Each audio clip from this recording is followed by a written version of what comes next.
بسم اللہ الرحمن الرحیم۔ دوستو سامعین کرام، آج ہم مثنوی شریف کا چوتھا درس ہوگا ہمارا، اور آج کا ہمارا عنوان ہے عشق حقیقی کی راہ اور دنیا کی بندشیں۔ اصل جو فارسی میں اشعار ہیں وہ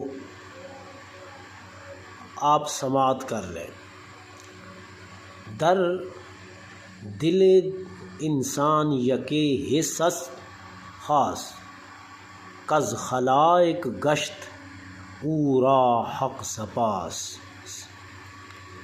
انسان کے دل میں ایک خاص حص ہے جسے اللہ نے اپنی مخلوق کے درمیان چنا اور پسند فرمایا۔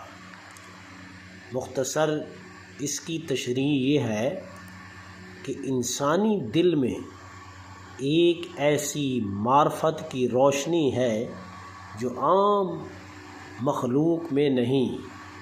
یہ وہی نور فطرت ہے جو حق تعالیٰ کی پہچان کی بنیاد بنتی ہے۔ دوسرا مصرع، این حس دل نے بود در خون و پوست، نیز حس ہائے ظاہر بین و دوست۔ یہ دل کی حس نہ خون میں ہوتی ہے، نہ گوشت میں ہوتی ہے، نہ ہی یہ ظاہری حصوں میں سے کوئی ہے۔ یعنی عشق اور معرفت کا نور حواس خمسہ سے بالا تر ہے۔ یہ قلبی اور روحانی روشنی ہے جس کا تعلق باطن سے ہے۔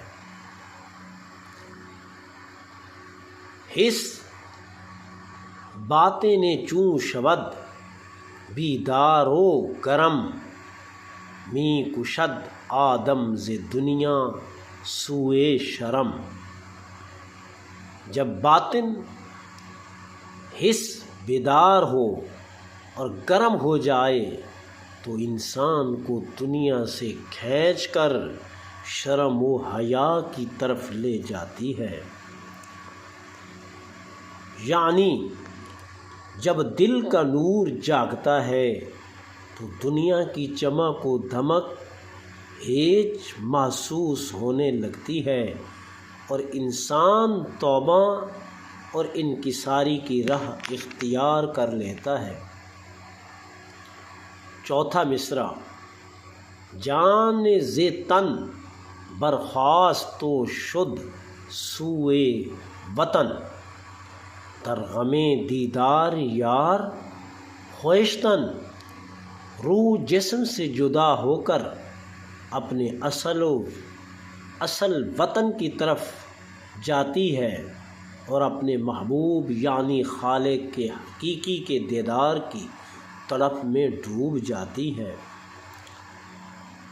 یعنی یہ شعر تصوف کی انتہا کو بیان کرتا ہے، فانی دنیا سے جدائی اور بقا باللہ کی طلب۔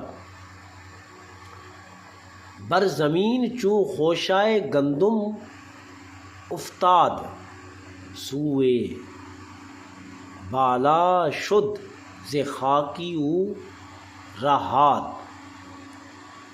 جب گندم کا خوشہ یعنی سٹا زمین پر گرتا ہے تو پھر اگ کر بلند ہوتا ہے اور خاک سے نجات پاتا ہے۔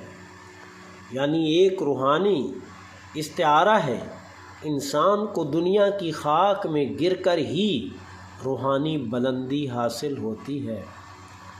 چھٹا شعر، زیر خاک از خفتہ باشد در ناب گردد چون بگیرد آفتاب۔